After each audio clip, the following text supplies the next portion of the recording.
importantes dessa nossa série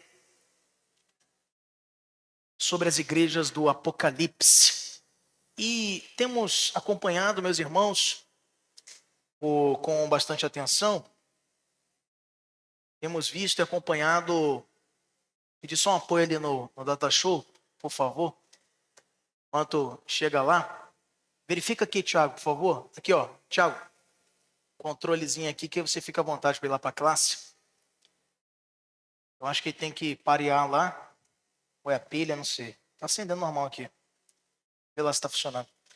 Meus irmãos, nós estamos quase encerrando a nossa lição sobre as igrejas do Novo Testamento. Agora estamos focando muito especificamente nas igrejas do Apocalipse, encerrando aqui a nossa série de estudos. Mas temos também já em mãos a nova revista da EBD. Vou pedir para o nosso superintendente, o irmão César Damasceno, aqui nos apresenta a nossa nova revista, Quão Grande És Tu. Ele já está em mãos aqui com uma quantidade considerável. Como tem crescido, e graças damos ao Senhor por isso, a procura pelas revistas, nós temos agora uma quantidade bem maior, já visando os irmãos que às vezes até estão comprando mais de uma. E graças a Deus por isso. Significa que o evangelho está sendo difundido. E esse material, como eu sempre costumo dizer, vai ser um grande instrumento de evangelização, de discipulado, se você souber utilizá-lo com as suas anotações, com as suas dúvidas aqui anotadas e tiradas nas aulas. Se você transforma uma revista dessa num instrumento poderoso de apresentação do genuíno evangelho aos seus vizinhos, aos seus amigos, a parentes, é realmente um grande privilégio. Então você já pode adquirir por R$15 a nova revista. Esse valor refere-se tão somente à aquisição e ao frete desse material, então não há lucro nenhum para a igreja. Então você pode procurar e adquirir a sua revista. Hoje já está disponível com o nosso querido irmão em Cristo, César Damasceno. Muito bem, meus irmãos. Hoje nós chegamos à nossa lição de número 14, quando vamos falar sobre a igreja de Sardes. E a igreja de Sardes, no texto aí apresentado, que acabamos de ler na nossa devocional, em Apocalipse capítulo 3, nos versos de 1 até o verso de número 6. O texto nos apresentou muito profundamente algumas marcas relacionadas a essa igreja, que acompanhada das que nós já estudamos, Pérgamo, Tiatira, Éfeso, e assim vendo os aspectos dessas igrejas e quanto elas foram ali recomendadas ou advertidas pelo Senhor para o desenvolvimento sadio da sua fé. Esse diagnóstico da igreja de Sardes, como podemos acompanhar no texto de Apocalipse 3, de 1 a 6, é de um chamado à revitalização. A advertência que Cristo faz escrevendo aquela igreja é objetivando a sua retomada de um caminho que havia sido perdido. Não diferente daquele tempo, no final do primeiro século, ainda hoje, meus irmãos, nós temos lidado com desafios muito consideráveis quando nós falamos do aspecto da revitalização de uma igreja. São muitas as igrejas que, como também outras aqui, foram desafiadas a não abandonar o seu primeiro amor e assim sucessivamente não terem a sua vida mortificada no caminho. Quantas igrejas têm se deixado seduzir pelas estratégias mundanas, seculares, planos e projetos de crescimento sem condução, sem propósito, e isso gerando naturalmente prejuízo para a igreja do Senhor à medida em que ela vai se perdendo do seu rumo, da sua linha mestra, que deve ser a palavra de Deus. E hoje, mesmo no nosso meio presbiteriano, temos encontrado, queridos irmãos, uma dificuldade tremenda em encontrar líderes dispostos a conduzirem a igreja com fidelidade, para fazer o simples, conduzir o rebanho do Senhor com a alegria de saber que é Ele quem tem dirigido os nossos passos. E dessa forma, muitas vezes, as igrejas têm sofrido as consequências disto. Então, da mesma forma, a igreja de Sardes tinha este diagnóstico preocupante. A igreja, como diz aqui o texto, estava praticamente morta. Estava faltando apenas um resto para morrer. Isso ele nos refere lá no finalzinho, quando nos fala sobre esse dever que a igreja de Sardes teria para que se mantivesse de pé. E como você pode notar, esse resto é ali realmente o fio de esperança que ainda havia na igreja de Sardes, aquela igreja extremamente dificultosa no seu caminhar, na sua jornada, com um quadro preocupante, pois o trabalho do Senhor ali não estava sendo realizado com integridade e com zelo. Estava sendo acompanhado a troco de negociação da sua doutrina, da sua prática. Os crentes ali já não se importavam de caminhar de forma vigilante. E eu costumo sempre lembrar isso para os irmãos. Quando a gente experimenta crescimento na igreja, precisamos redobrar as nossas orações, pois o inimigo das nossas almas não está satisfeito com o crescimento do reino de Deus. E vai nos colocar em caminhos de pedras para tropeçarmos, vai nos apresentar tentações e provações muitas, de forma que se não estivermos firmes no caminho do Senhor, vigilantes na nossa jornada, nós vamos fatalmente cair. E o pior disso, cair para trazer escândalo e prejuízo para o trabalho do Senhor. E isso, com toda certeza, prejudica o caminho e o crescimento do reino de Deus. Portanto, queridos, revitalizar um trabalho, eu diria com toda certeza, olhando para o exemplo de colegas pastores que têm tido esse chamado muito específico para revitalização, eu diria que é um trabalho muito mais desafiador do que o trabalho de plantio.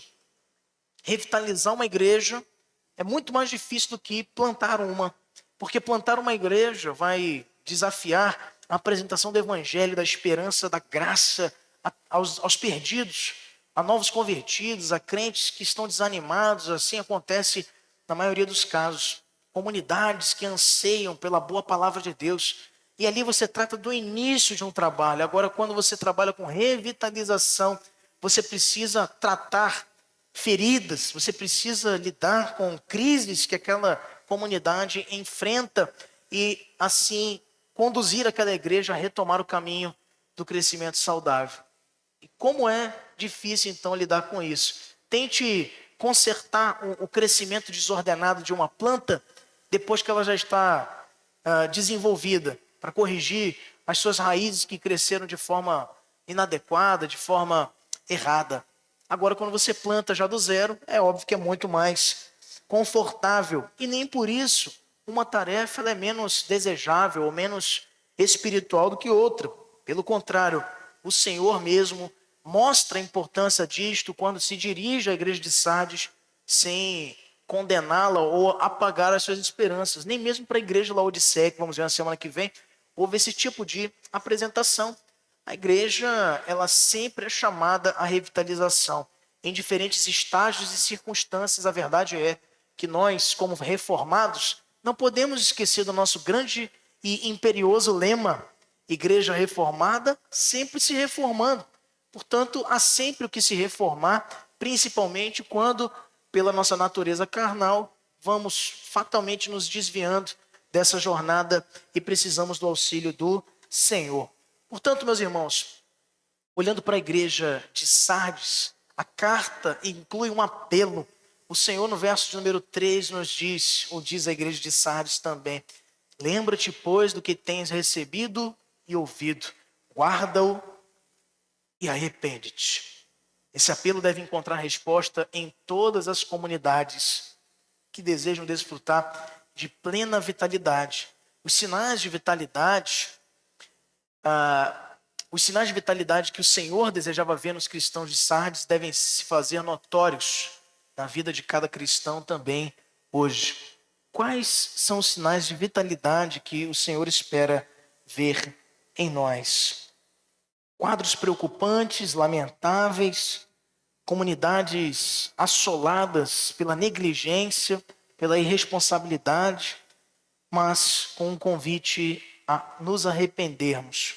E essa igreja, diferente de outras, como já vimos até aqui, não lidava especificamente com problemas relacionados à heresia, à apostasia, como vimos aqui nas igrejas anteriores, mas ela lidava com a indiferença, o descaso, lidava com a falta de vigilância. Esse uma principal marca de desleixo ou de falta de compromisso daquela comunidade de crentes. E existem 3 detalhes importantes aqui, meus irmãos, que a nossa lição de hoje nos convida a refletir, olhando para a nossa igreja. Essas lições são tão importantes que não deixam, de uma forma anacrônica ou deslocada no tempo, as realidades dessas igrejas restritas a elas. Falam para nós enquanto cristãos, enquanto igreja do Senhor, para vermos como os nossos irmãos do passado foram exortados e buscar aprender com seus erros, buscar nos inspirar com o testemunho daqueles que também no passado sofreram as dificuldades de servirem a Cristo. Eu queria deixar você à vontade para contribuir com a nossa classe aqui no templo. Se você tiver perguntas, considerações, alguma colocação, esse espaço é para você também, para que você participe e aprenda. A EBD deve ser dinâmica e participativa e não um monólogo. O pastor vai falando, e é importante que você tire suas dúvidas para aproveitar esse tempo que nós temos aqui. E se de repente você não tem nutrido essa rotina de durante a semana se esmerar, se aprofundar no estudo dessas lições, eu te convido a fazê-lo para que a sua experiência da escola bíblica dominical seja ainda mais aproveitada, de forma que você já tenha um conhecimento prévio dos temas que nós vamos abordar, por isso a revista, e assim possa contribuir de forma mais efetiva. Já traz lá da tua casa anotado lá uma dúvida, um questionamento, e a gente pode crescer aqui, nos ajudando mutuamente. Muito bem, meus irmãos. Em primeiro lugar, nós podemos observar como um detalhe importante desta advertência da carta do Senhor à igreja de Sardes, ao anjo da igreja em Sardes, ao pastor, da igreja em Sardes, escreve e chama-nos a atenção um apelo do Senhor para a igreja de Sardes, para que a realidade seja condizente com a aparência. Uma desconcertante constatação foi feita pelo Senhor. Conheço as tuas obras, que tens nome de que vives e estás morto. Aparência. Tem uma expressão no futebol que é muito comumente utilizada quando um time não vai muito bem das pernas, está numa fase ruim.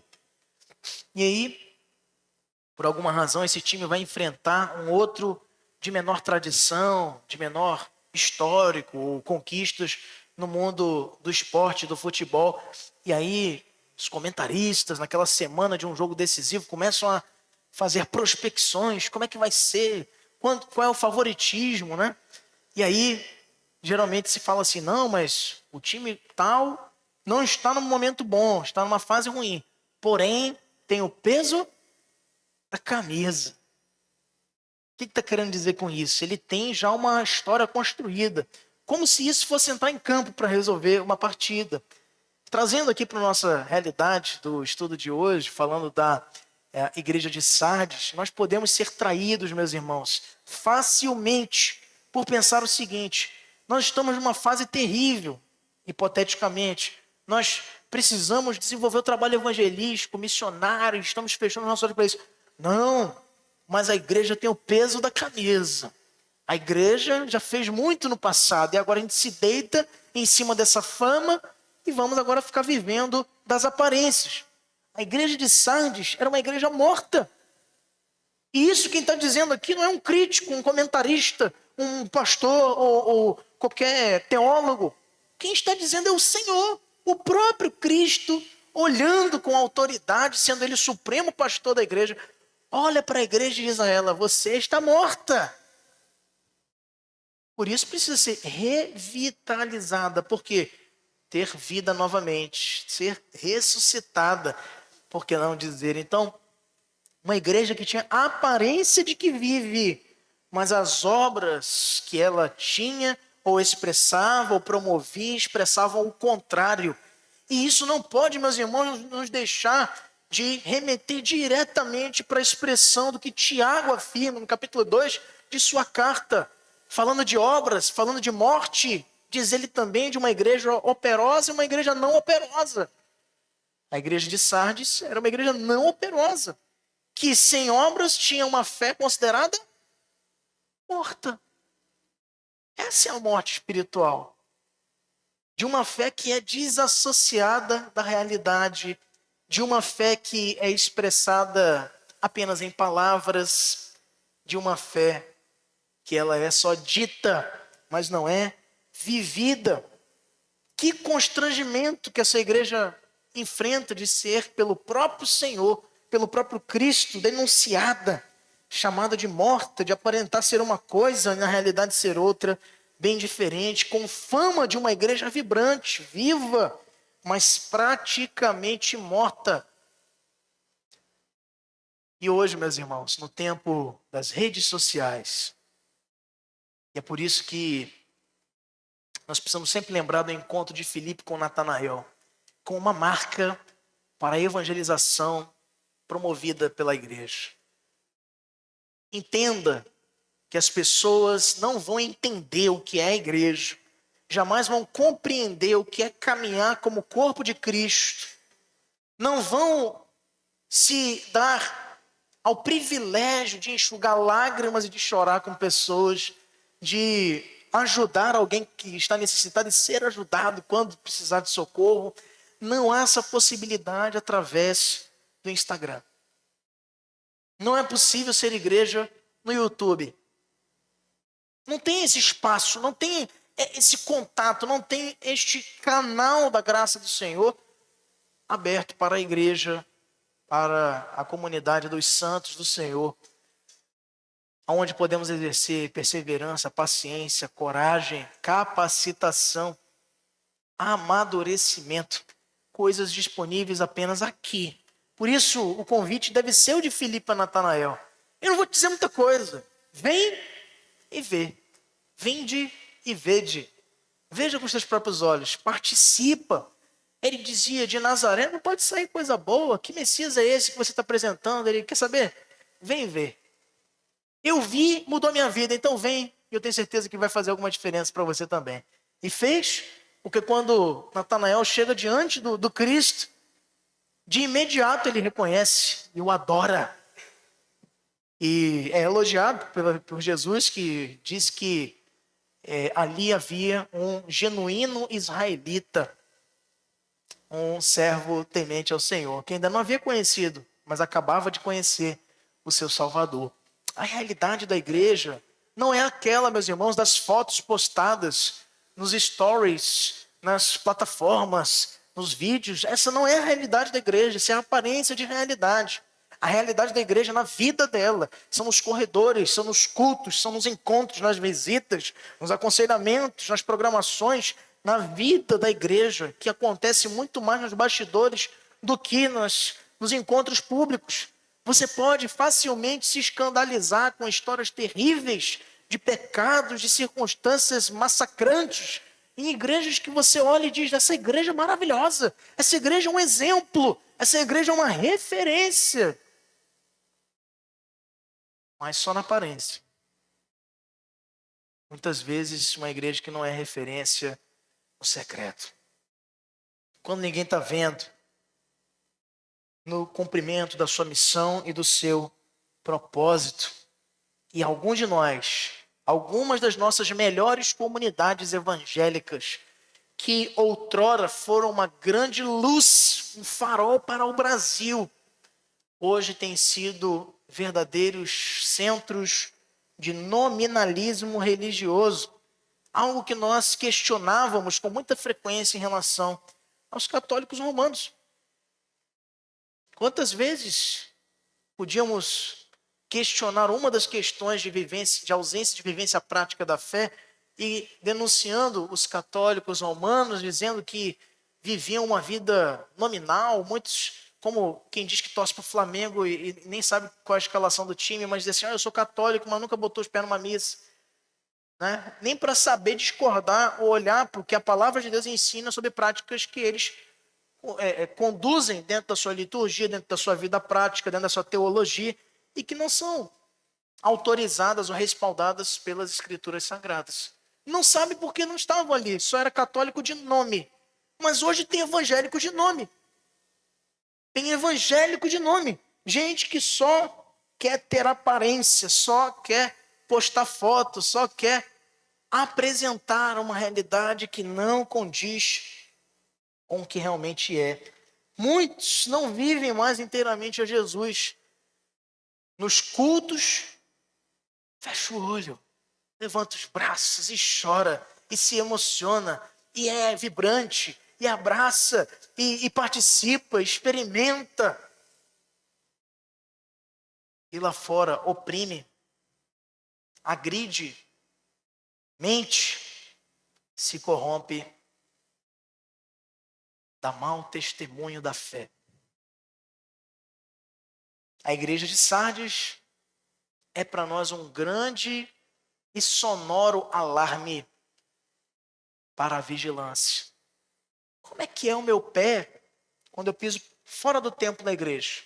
Quando eu me encaminho para os meus afazeres? É lá que você precisa ser precisamente crente. Viver a Cristo, viver a palavra de Deus. Pois do contrário, poderemos, como o Senhor aos seus discípulos advertiu com o episódio da figueira, que ordena que se consuma, e ali diante dos olhos dos seus discípulos é assim que ocorre, e ficam eles surpresos, e ele diz assim: ela não tem fruto nenhum, o que importa para vocês se ela vive ou morre? Com quem quer dizer, se preocupe com os frutos de vocês, com o que vocês estão produzindo para o reino de Deus, pois se não produzirmos frutos, também seremos cortados e lançados fora. Não podemos esquecer, meus irmãos, que Deus não tem nenhum tipo não se impressiona com as aparências. Isso não significa, pois a palavra de Deus também nos orienta a fugir da aparência do mal, que nós não vamos nos preocupar com a aparência. A aparência deve ser um objeto de preocupação. Não é isso que nós estamos dizendo aqui. O problema da igreja de Sardes não era se preocupar com a aparência. Era só se preocupar com a aparência e não se preocupar com a vida, com a realidade. A aparência deve ser objeto de preocupação para nós à medida em que ela reflita o que nós somos de verdade.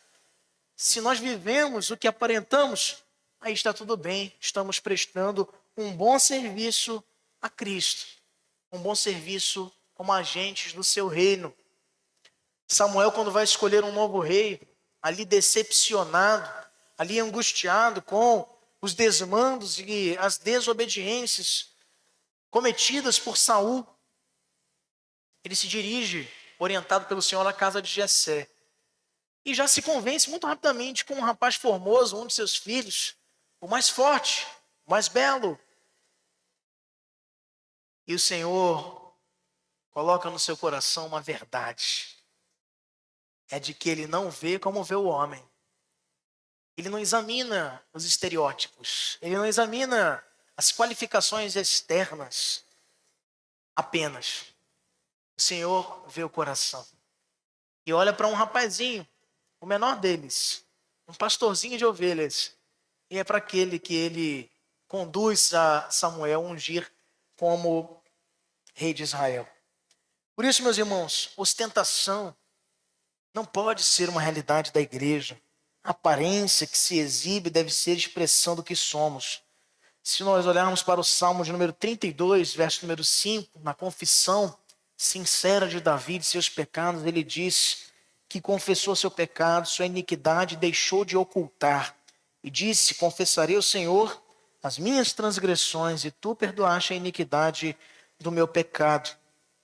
Uma realidade que não condiz com a aparência vai poder até mesmo enganar as pessoas, trair a visão de gente que hoje até mesmo tem sido programada para enxergar só através de uma tela e não através da vida. Mas não podemos nos esconder do Senhor.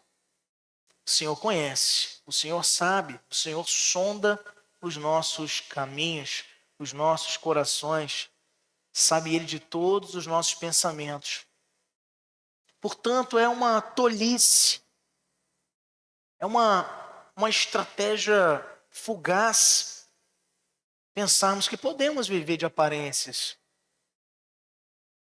Participar da programação por obrigação e não com desejo ardente no nosso coração de servirmos a Ele. Ou nos empenharmos em campanhas, em projetos, em missões e linhas de trabalho da igreja apenas para nutrir uma aparência. O Senhor não está interessado nisso. A igreja de Sardes não é denunciada por não trabalhar. A igreja de Sardes, nesse contexto, não é denunciada por lidar ou ser permissivo com as heresias, como era a igreja de Pérgamo, como eram as igrejas anteriores que vimos aqui também, Tiatira. Apostasia não era o problema da igreja de Sardes. Negligência, sim. Falta de vigilância. Falta de vida correta com o Senhor. E isso acontece, meus irmãos, quando nós pensamos que a aparência já basta. Quando nós pensamos que o Senhor vai se alegrar com um dia apenas da nossa semana e com 6 devotados aos ídolos do nosso coração. Ao dinheiro, pode ser a família, pode ser ao nossos anseios pessoais, carreira. O Senhor não vai se agradar disso. Microfone aqui para... Obrigado, irmã, pela sua participação. O microfone vai chegar para você para que todos possamos lhe ouvir. Vamos prestar atenção no que nossa irmã tem para contribuir. Eu acho bem interessante o fato da nossa igreja não usar assim o púlpito para pregar a roupa comprida, o cabelo comprido, eu não sei mais o quê. Sabe por quê? Porque quando o Senhor prega, nos chama a viver a santidade, no automático, nós já parecemos com crentes. Por quê? Porque quando eu tenho uma vida santa, o Espírito Santo me ensina como eu andar, como eu falar, como eu viver. Então, o importante mesmo, como o senhor está falando, é nós nos santificarmos e aprender com essa igreja aí, né? Ter uma vida cristã que fale mais alto, que no automático o resto vem. Quanto que quando a gente só tem a aparência, não vem no automático a santidade. Você tem que buscar viver uma vida com Cristo. Então é maravilhoso nós aprendermos aqui que nós temos que ter uma vida santa e não se preocupar, porque no automático o Espírito Santo diz aqui não, aqui sim, anda assim, fala assim, olha, tu não fala isso. À medida que eu vou vivendo Cristo por dentro de mim, eu vou transparecendo no automático. Isso é maravilhoso. É isso que me chamou muita atenção com a sua fala aí, a nossa vida cristã. E não há nada que nós possamos, de forma perene, ocultar dos olhos do Senhor. Aliás, não há nada que você possa ocultar dos olhos do Senhor e nem do povo de Deus. E é por isso que nós não podemos, meus irmãos, esquecer que é o Senhor que governa a sua igreja. A gente vai se deixando devotar por teólogos de estimação, gente que a gente acha que é inerrante, que está acima até da palavra de Deus. E aí surgem os escândalos. Pastor fulano, grande teólogo norte-americano, europeu, brasileiro e internacionalmente consagrado, conferencista. Tinha um caso com uma cidadã da sua igreja, não sei quantos anos, confessou o seu pecado. Recentemente, pastor muito conhecido nos Estados Unidos, um grande contribuidor da teologia reformada, caiu no pecado. Mas não é só esse. Tem outros que são colocados em flagrante estado de fraude, pastores se locupletando dos recursos da igreja, pastores maltratando suas famílias. Recentemente tivemos no próprio cenário bem próximo aqui do Brasil, no nosso país, um pastor conhecidíssimo, podemos dizer que foi muito usado pelo Senhor, e na vida dele familiar, em trato com a liderança da igreja, era extremamente rigoroso, acima do conveniente, sendo duro, maltratando as ovelhas. Então, só que a gente tem um olhar muito claro, óbvio. O inimigo quer derrubar primeiro a liderança, para fazer espalhar o rebanho. Mas e o rebanho? O rebanho também lida com isso. Aquele crente que tem toda uma aparência. É por isso que a gente tem que logo ter certa cautela, muita preocupação. É por isso que na igreja presbiteriana, meus irmãos, ninguém é recebido assim do dia para a noite. Tem que conviver, tem que caminhar junto, tem que saber quem é. Não pode chegar assim, olha, chegou logo, vem aqui, já prega e tal. Não sei o quê. Não é assim, meus irmãos. Hoje, e sempre foi, e hoje muito mais, precisamos agir com cautela, precisamos agir com vigilância, para que esses tipos de escândalos não venham a ocorrer. Porque eu costumo sempre repetir isso, como uma frase que define a valiosidade desse processo, que é o tempo. O tempo, ele separa as empolgações das vocações. Com o tempo a gente aprende a enxergar o que realmente é interesse genuíno pelo Senhor e o que é fogo de palha, o que é desejos passageiros, que são desejos passageiros. Então, a realidade precisa estar associada com a aparência, como colocou a nossa querida irmã Salvelinda da Aranha. Vai chegar o momento, e aqui esse é o interesse do Senhor. Para que ele está dizendo isso? Porque chegará um momento em que não haverá mais tempo para se arrepender. O tempo do arrependimento, de viver uma vida genuína com o Senhor, é hoje. Daí o apelo urgente: produzam frutos dignos de arrependimento. E não comeceis a dizer entre vós mesmos: temos por pai a Abraão, porque eu vos afirmo que destas pedras Deus pode suscitar filhos a Abraão. Já está posto o machado à raiz das árvores. Toda árvore, pois, que não produz bom fruto é cortada e lançada ao fogo. Evangelho de Mateus, capítulo 13, versos de 8 a 10.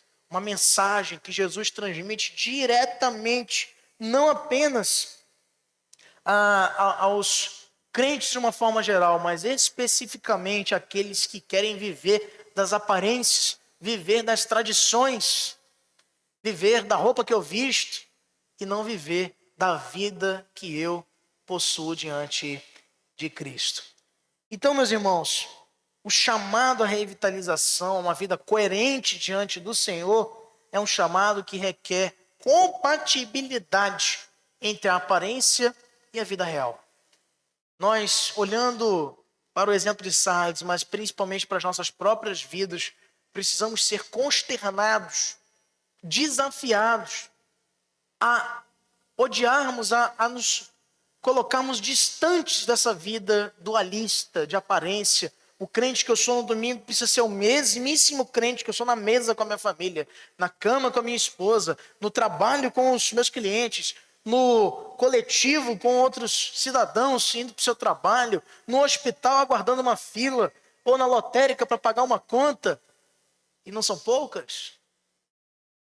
Precisamos estar em todos esses lugares com o mesmo tipo de fé, devoção, responsabilidade, compromisso que teríamos em qualquer ambiente, meus irmãos.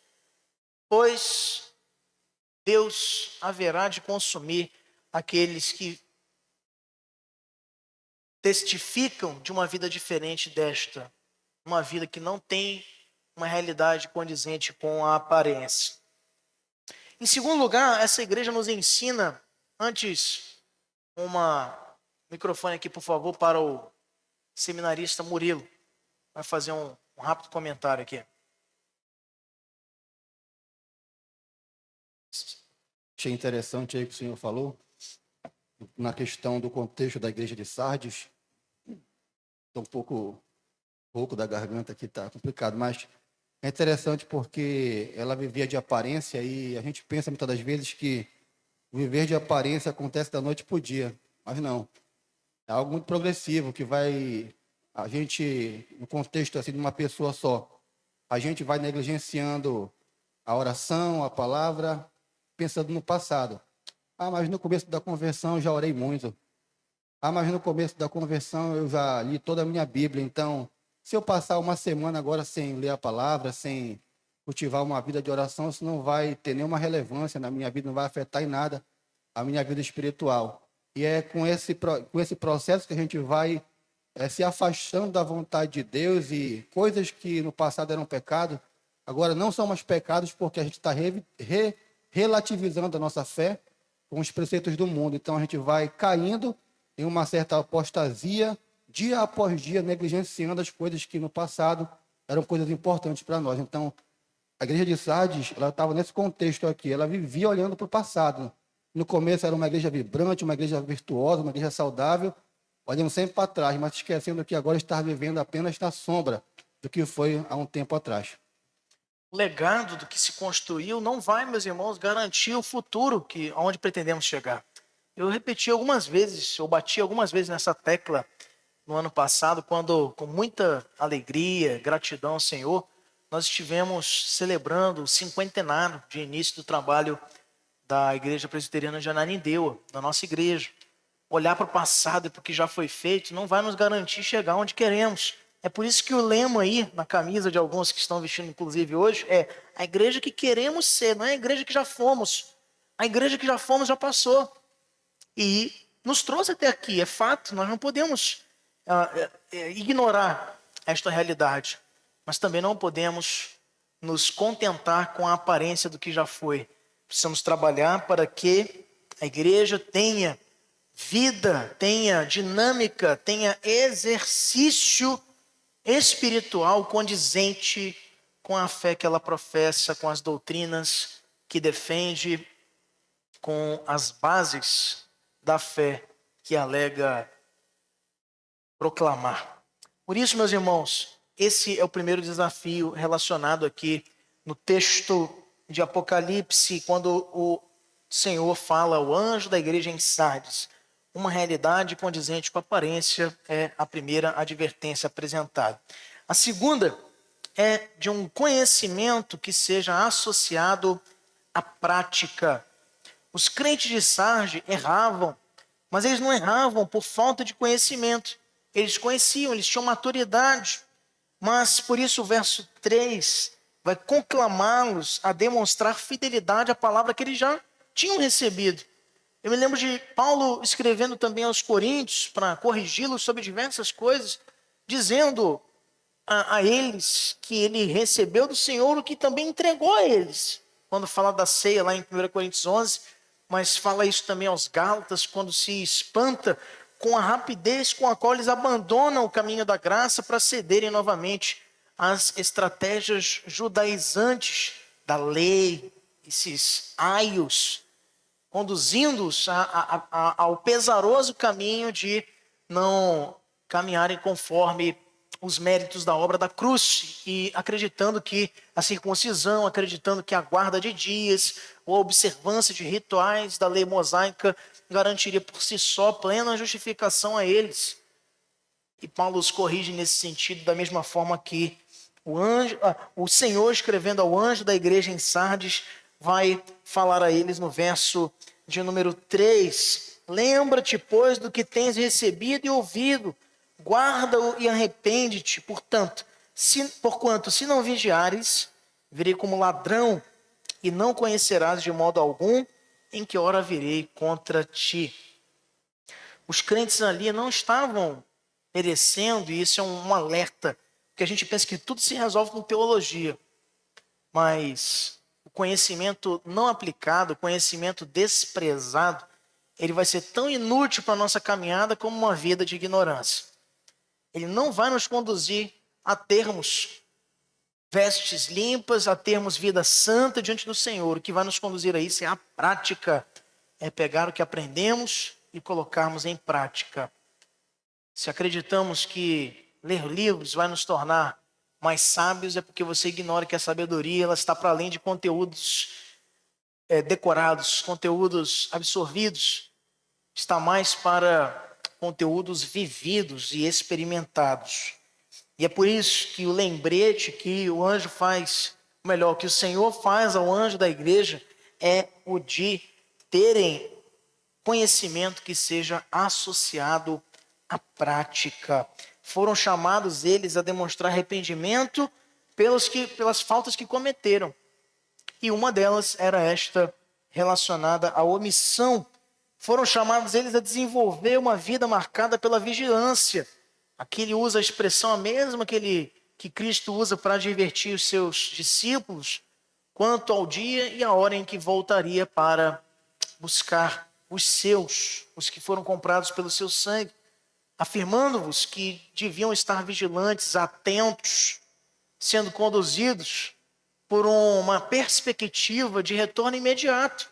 E é assim que devemos nos comportar, pois a segurança A falsa segurança de que ainda vai demorar muito é realmente o que nos conduz a viver longe da vigilância. Porque a gente pensa, sempre vai dar tempo. E aí daqui a pouco a gente já não está mais pecando por acidente. Microfone aí para Mazé. A gente já está pecando já por negligência pura. Não porque você foi tentado e não teve força para resistir, mas porque você se deu o luxo de pecar porque acredita que vai dar tempo de corrigir. Pode falar, Mazé. Você estava falando, pastor, e eu estava pensando aqui, os irmãos da igreja de Sardes, eles realmente conheciam.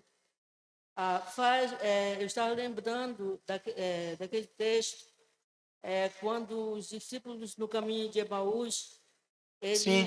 eles começavam, depois do episódio, eles começaram a comentar entre si, por que não nos ardia o coração quando ele mencionava as Escrituras?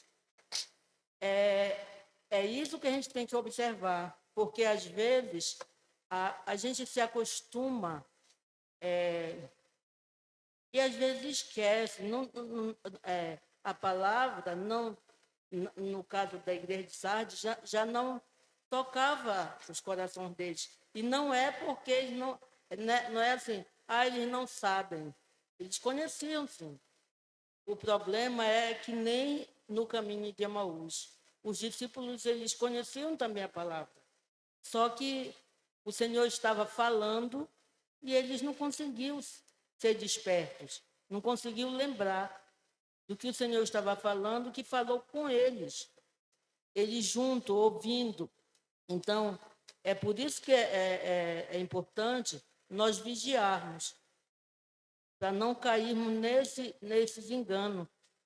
Porque, na verdade, é um engano. A pessoa se acostuma, vai deixando introduzir o pecado nas nossas vidas. E assim, não consegue observar e atentar para que não cometemos erros que já fomos lembrados para não cometer. Vamos deixando passar. Eu penso que a igreja, eu estava lendo na madrugada hoje, que eu acordei e peguei, comecei a ler a Bíblia, porque tinha perdido a revista, tinha deixado aqui. Aí eu comecei a ler e fiquei pensando na igreja, porque a igreja ela conhecia as Escrituras, mas vão se deixando esquecer. Então, por isso que a Bíblia observa que precisamos orar, mas também vigiar. Até Então, porque a falta de vigilância, sim, ela esconde um pecado maior, que é o pecado do orgulho. A altivez espiritual é que nos conduz a pensar que a gente não precisa mais estar atento. E é por isso que tem um antigo adágio popular que fala que o animal, o macaco, né, ele só cai da árvore quando está descendo. Ele nunca cai subindo. Parece que a subida é atenta. Ele está recebendo. Quando vai descer, ele pensa, tá tudo certo. Já sei subir, sei descer. E aí ele cai.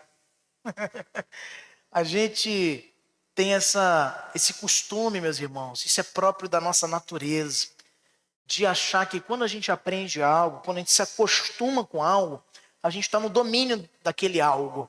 E aí a gente não precisa mais se esmerar, se comprometer. A gente agora vai usufruir do que a gente construiu. Mas a vida cristã não funciona assim.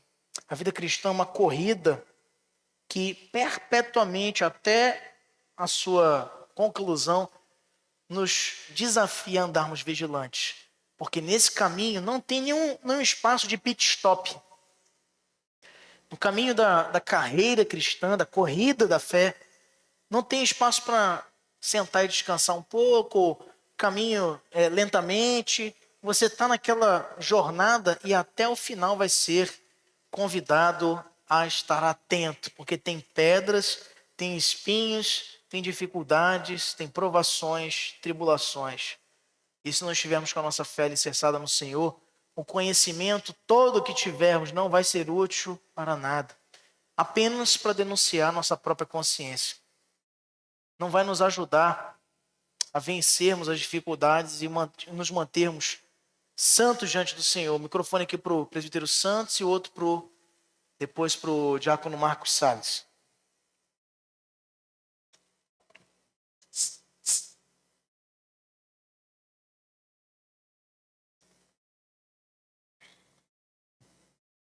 Pastor, complementando só o que o senhor falou recentemente, eu gosto muito da passagem bíblica que está para escritar em Provérbios capítulo 4, verso 18, que diz que a vereda do justo é como a luz da aurora, que vai brilhando, brilhando até o dia perfeito. Dia que Cristo voltar, a gente esteja justamente vigilante, ou então esta vigilância constante vai nos dar aquele aval que foi dado por Cristo, mas através da nossa perseverança para chegar até a presença de Deus, né? E eu muito me alegro que nesta lição também me abriu assim o entendimento para saber que em todos os momentos da vida da igreja, esses desacertos que há, a fraqueza espiritual, sempre existe um grupo remanescente. Foi o que aconteceu com a igreja de Sardes. Tem o elogio, no elogio, diz que alguns têm sido fiéis, né? Estavam fiéis e avalizando, melhor dizendo, aquilo que foi pregado pelos pastores da igreja, pelos ensinos, e é assim que a igreja segue. Toda igreja tem os seus problemas, isso aí não resta dúvida que todo mundo sabe. Agora nós devemos ter a vigilância, né? Sede vigilantes e vigiar em oração. Mais importante. Muito bem, é isso mesmo. Diácono Marcos Salles. Bom dia, irmãos. Versículo 5, referente à carta de Sardes, diz assim: o vencedor será vestido de vestiduras brancas, de modo nenhum apagarei do livro da vida. Pelo contrário, confessarei seu nome, diante de meu Pai e diante dos anjos.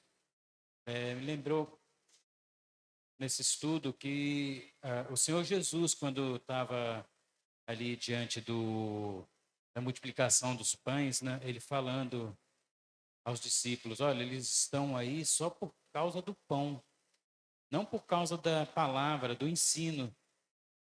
E isso nos faz despertar, né, para que a gente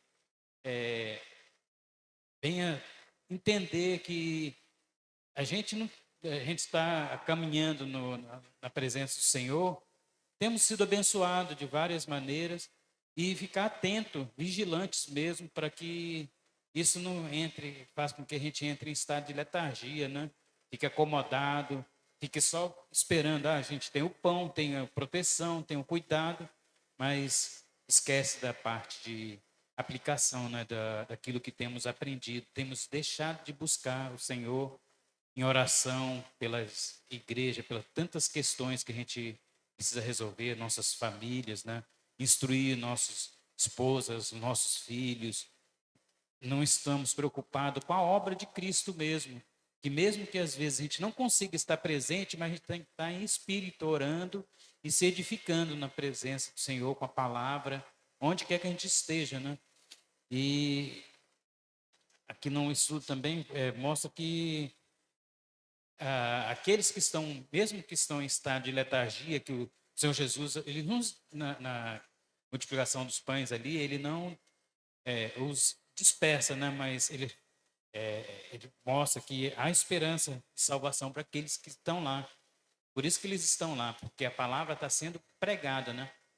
E no texto que a gente está vendo na igreja de Sardes, o Senhor diz que da promessa, né, que eles vão ser colocados com as vestiduras brancas, né, que não vai ser tirado o nome da vida, o livro da vida, né?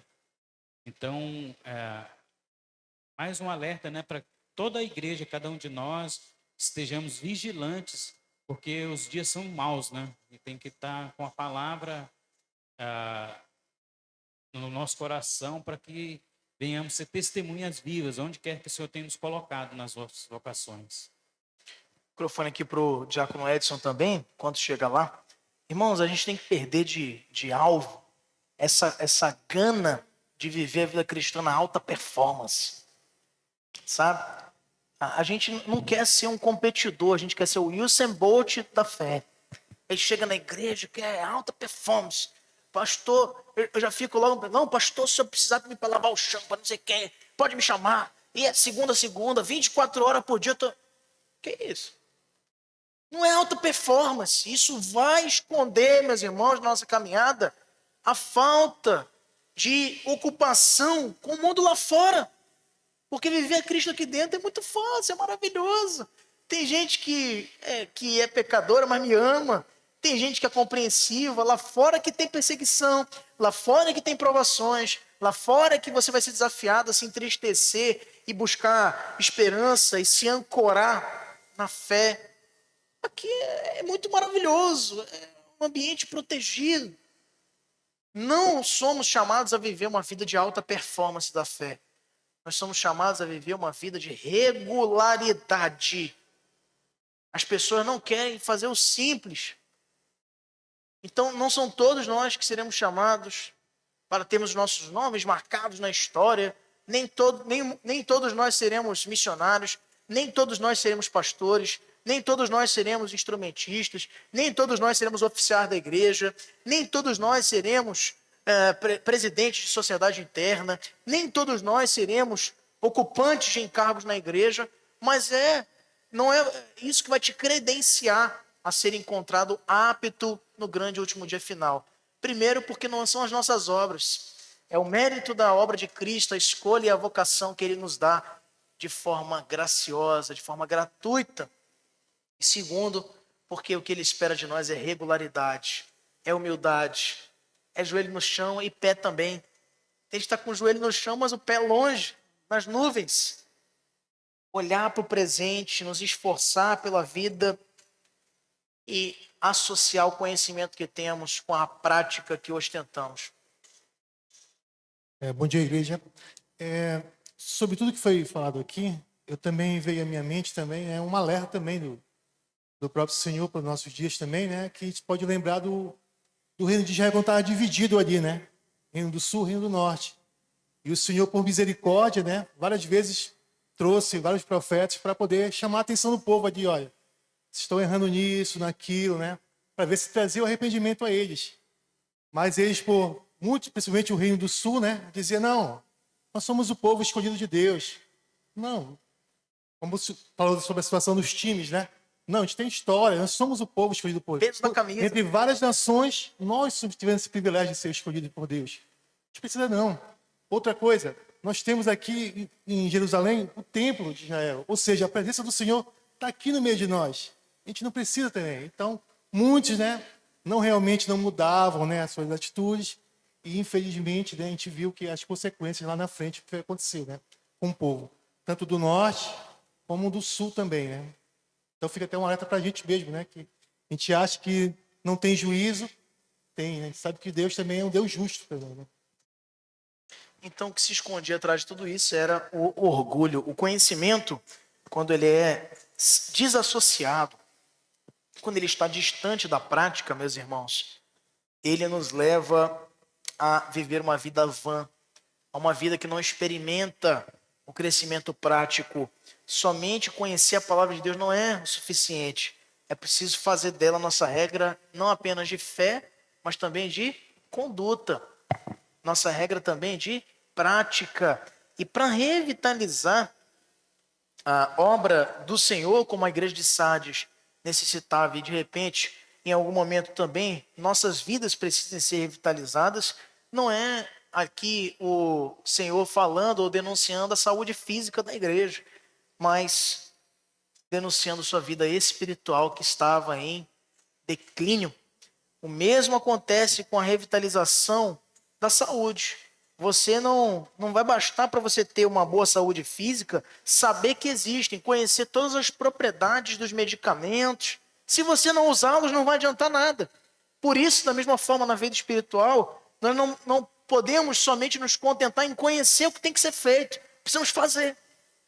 Conhecer o que tem que ser abandonado, conhecer o que Cristo requer de nós enquanto igreja, enquanto crentes. Precisamos cumprir, obedecer, colocar em prática, fazer uso diligente das ferramentas que Ele nos deu. A oração, a palavra de Deus, a comunhão dos santos, o amor ao nosso próximo, ao Senhor, acima de todas as coisas. Assim, podemos ser conduzidos para uma revitalização genuína, se associamos o conhecimento à prática. E em terceiro e último lugar, queridos, olhamos uma advertência do Senhor ao anjo da igreja em Sardes para que a ortodoxia, essa palavra que pode até dar arrepios para alguns, mas é uma palavra que expressa doutrina sã, doutrina correta. Ortodoxia precisa ser associada à candura. Candura, suavidade, a doçura. Acabei de citar aqui, talvez alguns de vocês conheçam, mas pastores têm se perdido dentro desse contexto. Essa semana mesmo eu lidava com uma situação paralela e que me fez associar rapidamente o que nós estamos aqui analisando na lição de hoje. A apresentação do que é certo, a correção, quando ela é ministrada sem o desejo de salvar, ela é um julgamento barato. Ela é um juízo esvaziado de misericórdia. Era assim que se comportavam os mestres da lei, os escribas e fariseus no tempo de Jesus. Conheciam a boa doutrina, queriam fazer o que era certo. O desejo deles era preservar a santidade do povo. Não tenha dúvida disso. Mas sem misericórdia, a dureza aplicada nesse tipo de desejo, de anseio, vai conduzir resultados ruins para o povo de Deus. No verso 4 é dito assim: tens contudo em Sardes umas poucas pessoas que não contaminaram as suas vestiduras e andarão de branco junto comigo, pois são dignas. O texto faz referência a uma pequena parcela dessa igreja que havia conseguido preservar uma saudável ortodoxia. O termo ortodoxia no dicionário indica conformidade absoluta com o padrão. É o desejo que deve haver no nosso coração, com toda certeza. Andarmos em conformidade com o padrão das Sagradas Escrituras. Ser um cristão ortodoxo, por assim dizer, não é ser um fariseu, não. É crer na Trindade, é ter a Bíblia como única regra de fé e prática, consultando-a para as decisões que nós tomamos nas nossas vidas. É assim que viviam umas poucas pessoas. Hoje a gente pode ter ser acusado de fanatismo ao dizer que antes de mudarmos de emprego, antes de tomarmos uma decisão, nós oramos ao Senhor, nós buscamos conselhos de gente experiente, nós olhamos para a sua palavra e vemos o que ela ensina para a nossa vida. Porque tem gente que acha que o certo na vida cristã é viver conforme o conselho da sua própria vontade. Mas o coração do homem, ele é enganoso. Por outro lado, a vontade de Deus é boa, perfeita e agradável. É um caminho muito fácil de decidir. Se você quer ruína, fracasso, frustração e decepção, siga a sua vontade, seus conselhos, siga seu próprio coração. Mas quer vida boa? Isso não significa fácil. Quer vida boa, quer vida próspera aos olhos do Senhor? Siga a vontade do Senhor. Ela é excelente. Ela é mais pura que o mel, mais doce que o mel. Ela restaura a alma. Ela nos conduz para agradarmos o nosso Deus. Viver de forma ortodoxa não é errado. Mas, meus irmãos, essas poucas pessoas são aqui apresentadas como pessoas que demonstravam candura, pelo que foram consideradas dignas de andar de branco junto com o Senhor. A candura aqui é a branqueza, a pureza, a santidade, a sugestão de que mantinham eles fidelidade. Lembra das lições anteriores, quando éramos frequentemente convidados a pensar de que o Senhor não queria, como aqui também não quer, aparências, Ele quer santidade, ou seja, pureza, fidelidade. Esses teriam o privilégio, como diz aqui o texto, de andar de branco junto com o Senhor. Mais um símbolo aqui de santidade, uma indicação de candura. No dicionário, candura significa alvura, pureza, simplicidade, inocência, ausência de artifício. Nossa santidade precisa ser mais do que um desejo de mostrar para os outros algo, ou de conquistar algo das pessoas, seja de credibilidade, seja de uma falsa modéstia, seja de propósitos de obtenção de degraus de poder. Isso não pode estar presente no desejo genuíno de quem quer ser santo. Quer ser santo porque é o que a palavra de Deus nos orienta e quer ser santo porque vai agradar o seu Senhor. E quer ser santo em terceira forma porque isso conduz a nossa vida em melhores direções. E não porque eu quero ser santo para aparecer na igreja, eu quero ser santo para ser eleito para um cargo de oficial, eu quero ser santo para conquistar a confiança das pessoas. Eu quero ser santo porque é um mandamento do Senhor. Sede santos, como eu sou, como o vosso Pai Celeste o é. A ortodoxia sem santidade completa tudo isso que nós estamos vendo até aqui. Se eu tenho só conhecimento e não tenho prática, eu enchi minha cabeça, mas deixei meu coração largado à negligência, largado às traças. Não tem sido ele cuidado, não tem sido ele um jardim cultivado pelo Senhor, mas, para alguns casos, até mesmo considerado um terreno baldio, um terreno descuidado.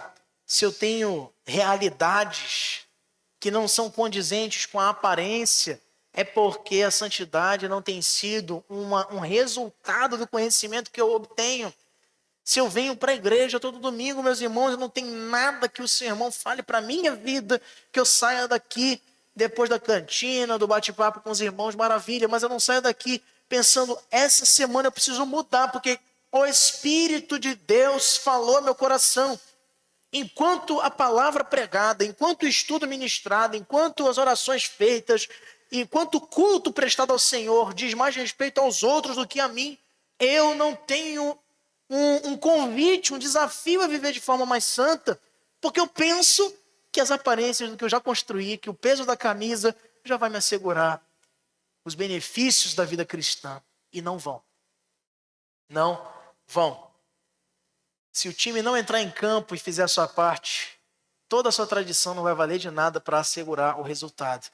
O Senhor não nos chama nem para assegurar o resultado, porque a vitória já nos foi concedida na cruz do Calvário. Os preços foram pagos. Entretanto, a vida santa é o que vai nos possibilitar fazer jus aos benefícios que já foram concedidos, conquistados na cruz pela obra de Cristo.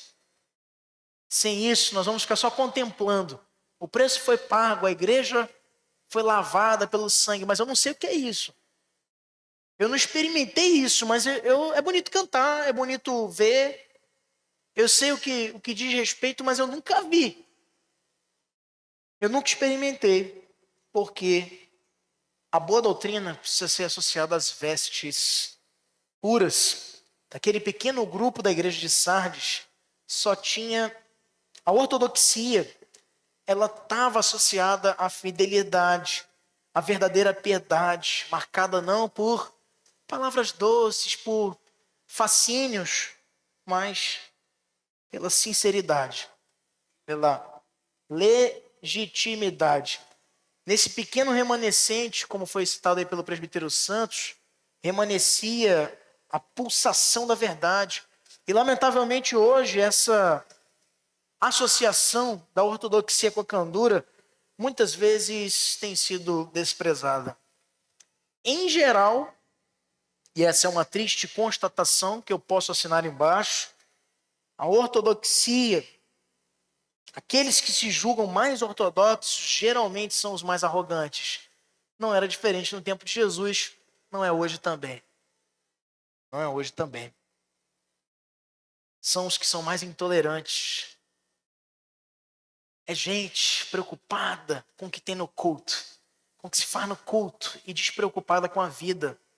Não há problema ser corrompido, ser mentiroso, ser adúltero, ser imoral lá fora, desde que o culto siga os princípios de um tempo que já não é o nosso.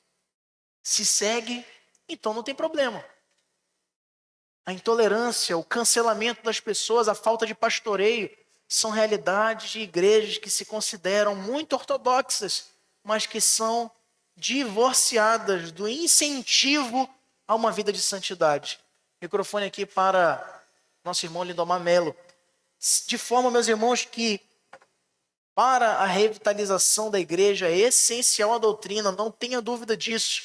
Termos vida correta, padrões a seguir, coisa boa e maravilhosa é isso, mas precisa se expressar por meio da santidade, de forma que essa doutrina inunde e transforme as bases das minhas decisões, dos meus comportamentos, das minhas preferências, das minhas palavras, das minhas vestimentas, dos ambientes que eu frequento, de tudo que diga respeito à minha vida. Paulo, ele passou por esse caminho, essa transição. Paulo, ele tinha muita boa doutrina e nenhuma prática. E sendo encontrado por Cristo, ele é convidado a pensar em uma vida que dignifique em todas as suas esferas o nome do Senhor. Por isso, recomendando aos coríntios, comam, bebam ou façam qualquer outra coisa, façam para a glória de Deus. O nosso pensar teológico tem que ser para a glória de Deus, mas o sentar no sofá para assistir um filme e o filme que eu estou vendo, com quem eu estou vendo, a forma tem que dignificar o nome do Senhor. Quando eu me dirijo até uma urna para, como um cidadão, exercer minha cidadania e votar em alguém, preciso também pensar que ali eu sou um servo, um discípulo de Cristo. Quando eu me posiciono nas redes sociais ou busco defender ou referendar um ponto de vista, preciso fazê-lo visando glorificar o nome do Senhor. Pois distante disso, meus irmãos, vou ser apenas alguém como na igreja de Sardes, em sua maioria, eram apenas aparentes ou aparentadores de santidade, e não vivenciadores de santidade. Meu irmão, pode falar.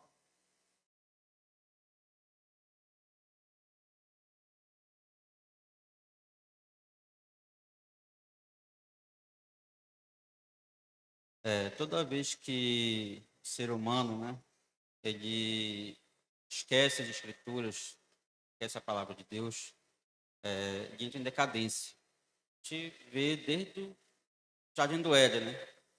Deus deixou ali uma lei para eles não desobedecerem, né? Comer o fruto proibido, foram lá e desobedeceram, primeiro do fruto.